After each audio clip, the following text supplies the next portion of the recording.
What if you woke up and you were just a part of the dream that you just wanted to imagine within your own direct perception of how you shapeshift and morph and generate from the standpoint of that recalibration, that reconfiguration of source energy being known once again, and seeing yourself as the dreamer, but the dreamer knows that it can manifest whatever it wants within the dream itself, so that the dream is not wasted, that the dream is not a nightmare, but it transverses space and time and helps you encompass the daydream.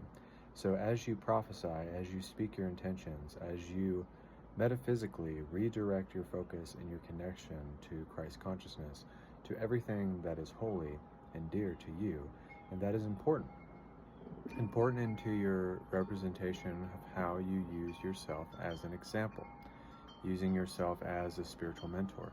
Everybody is a mentor. We are here to shed light on things that need to be uncovered,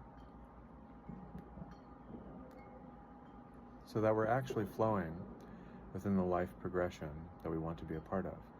That we're not manifesting the same thing, but we are the omnipresence of manifesting everything at once, connecting into many different pixelizations of how we can transverse into the initiation of how we can become formless. We can become that 0 point creation once again, and we can be a firm channel to be bold, to be courageous, to ask for exactly what we want, and to never sacrifice our alignment, never sacrifice our emotional state for it, and feel as if we speak it into existence. That the truth is always known. We always know the truth. The truth sets us free. And once we embrace that freedom of that willingness, we see ourselves as an energetic being. We don't see ourselves as a human trying to be an energetic being, but we are a spiritual being having a human experience, and we're able to blend the physicality of the metaphysical. We can really change the dimension of our own reality. So it gives us a moment to where we can change, where we can open up and we can gather ourselves again. And we don't have to lose ourselves in delusions and hallucinations that we want to see in this point in time. And it feels as if you're changing.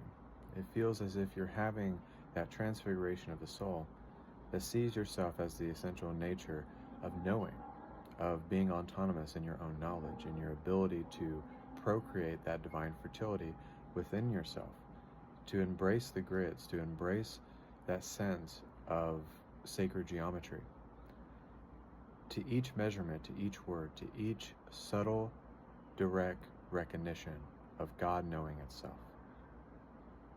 And you feel it within your being, and you know that you always have whatever you want, and you don't have to act from a source of desperation or feel like you have to struggle to just be or become anything that you want. In this moment, the transformation is always there, and it's always evident. It's always very sweet. It's not bittersweet.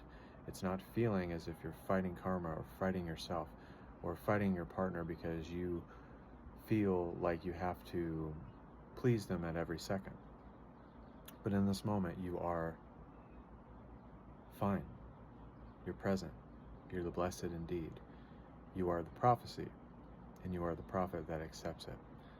Because now you're blending the dreamscape with the absolute reality and the infinite reality.